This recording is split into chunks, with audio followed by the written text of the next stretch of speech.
Hey guys, कैसे हैं आप लोग। इस वीडियो में हम बात करने जा रहे हैं, कुछ विशेष नहीं है, सिर्फ आप सभी लोगों से बात करने जा रहे हैं नॉर्मलाइजेशन के ऊपर। साथ में हम लोग बात करेंगे पार्ट बी के ऊपर, जो लोग फेल हो रहे हैं 0.5 0.6 इनके साथ क्या फाइनल रिजल्ट के समय कुछ बदलाव होंगे या नहीं, इसके ऊपर बात करेंगे। साथ में हम लोग बात करेंगे अभी भी कुछ प्रश्न गलत है, क्या इस पर किए जा सकते हैं, इसके ऊपर भी हम लोग बात करेंगे। तो चलिए इस वीडियो का स्टार्ट करते हैं। यदि आप यहाँ पर एक चीज़ और, मैं किसी के तरह के जैसे आ, किसी चीज़ को बढ़ावा देने के लिए नहीं वीडियो बना रहा हूँ। यहाँ पर सिंपल सी बात आप सभी के सामने रखने जा रहा हूँ, जो आप सभी के जिनके रिजल्ट नहीं हुए उनके साथ जो दिक्कत है, उन सभी पॉइंट के ऊपर हम लोग बात करने जा रहे हैं। किसी भी प्रकार का दबाव नहीं है। आप इस वीडियो को चाहे तो शेयर ना करें, चाहे तो आप इस पर सब्सक्राइब ना करें, लाइक ना करें, कोई ज़रूरत नहीं है। पर जो मैं हम लोग इस वीडियो में बात करने जा रहे हैं, तो आप हमें इस पर अपनी बात ज़रूर रखें कि क्या आप सोचते हैं इसके ऊपर। तो चलिए इस वीडियो को स्टार्ट करते हैं। अभी भी कुछ प्रश्न बहुत गलत हैं कुछ शिफ्ट में, कुछ चाहे ट्रेड पार्ट बी की बात हो चाहे पार्ट ए में बात हो। यदि जिनके पार्ट बी में गलत है, जैसे एक दो प्रश्न गलत है, जब एक दो प्रश्न गलत है और फेल है 0.6 से 0.1 से, तो इनको बेनिफिट हो सकते हैं, इनको रिजल्ट में यहाँ पर मौका फिर से मिल सकता है।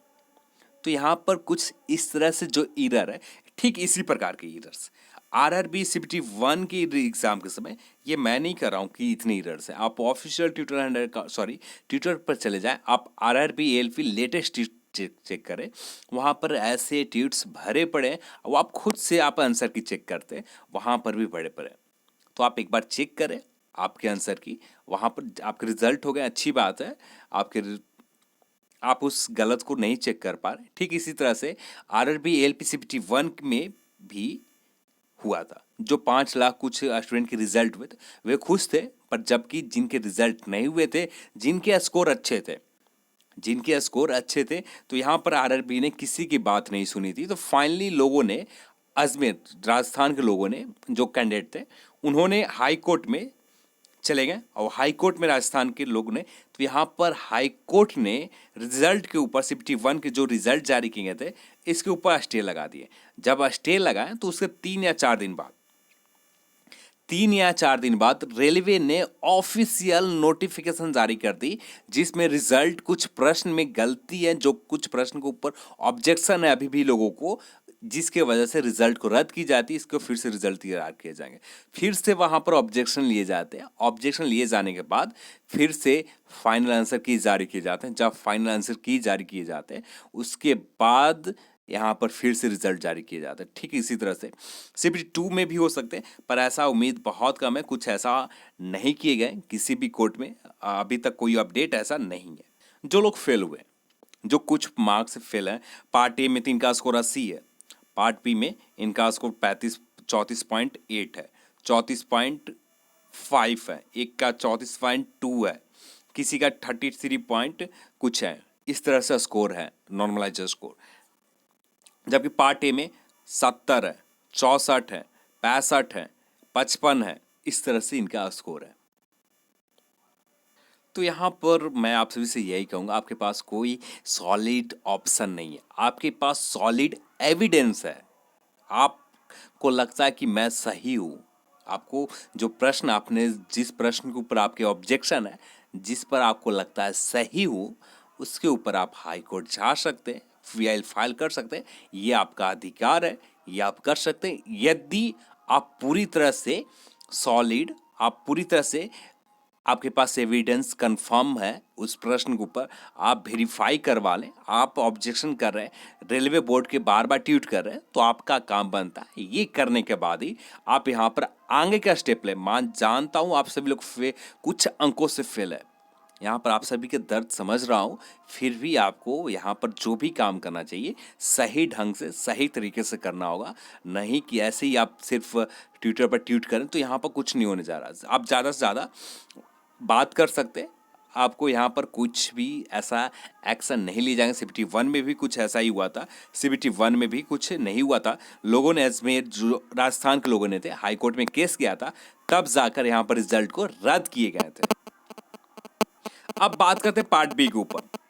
जो लोग फेल हैं, तो उनका कहना है क्या पार्ट बी में 0.5, 0.6 जो कुछ अंकों से फेल है, तो क्या रिजल्ट यहाँ पर फाइनल रिजल्ट में रिजल्ट हो सकते हैं? देखिए, यहाँ पर मैं कंफर्म तो नहीं कर सकता।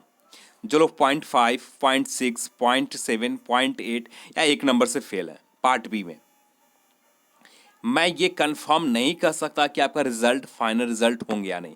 यहाँ पर हम सभी लोग जानते हैं ये जो आंसर की है प्रोविजनल आंसर की है, जिसमें प्रोविजनल स्कोर है आपके, जिसमें प्रोविजनल प्रोरेटेड स्कोर है, जिसमें प्रोविजनल नॉर्मलाइज स्कोर है। जब प्रोविजनल है, अंतरिम क्लियर मेंशन किया गया है, तो जब रिजल्ट जारी, यहाँ पर समय कितने दिन लिए जा रहे हैं?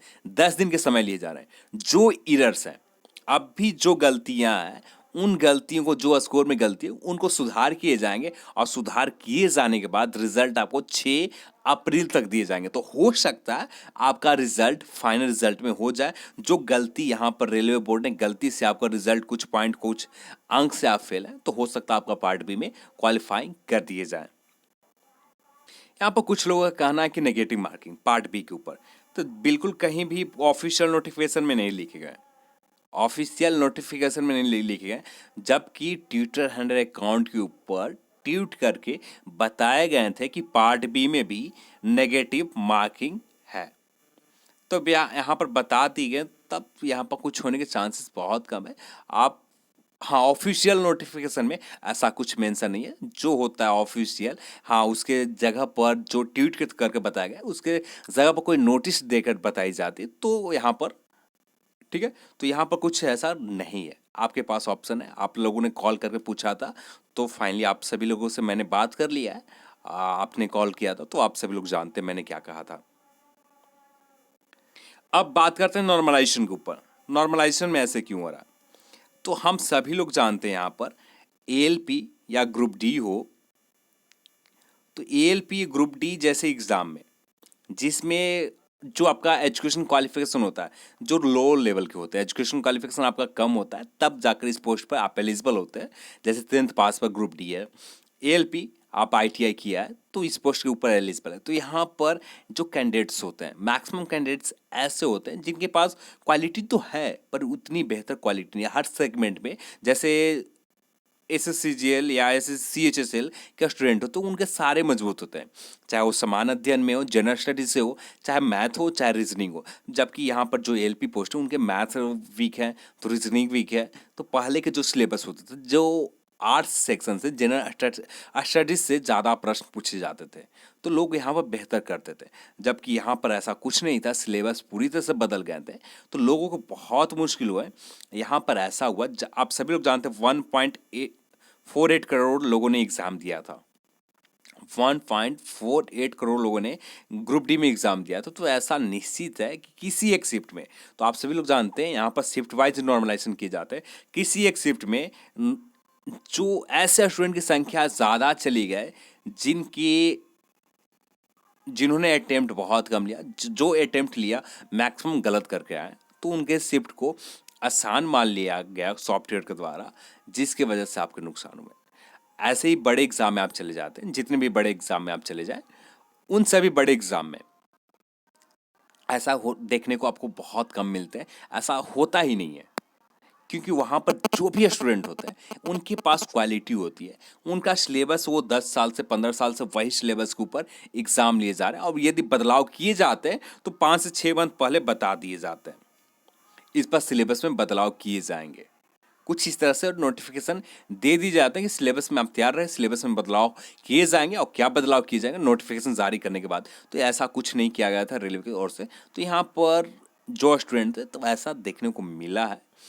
तो यहाँ पर हम कह सकते हैं कि नॉर्मलाइजेशन में रेलवे की शायद गलती हो या ना हो, पर यहाँ पर स्टूडेंट जो किसी शिफ्ट में ज़्यादा वीक चले गए, किसी शिफ्ट में स्ट्रॉन्ग, जो जिनका मजबूत कैंडिडेट चले गए, तो इसके वजह से आपको नॉर्मलाइजेशन में बहुत हेर बदल देखने को, किसी के 30 मार्क्स बढ़ रहे हैं, किसी के 40 बढ़ रहे हैं, इसके वजह से आपको ये देखने को मिल रहा है।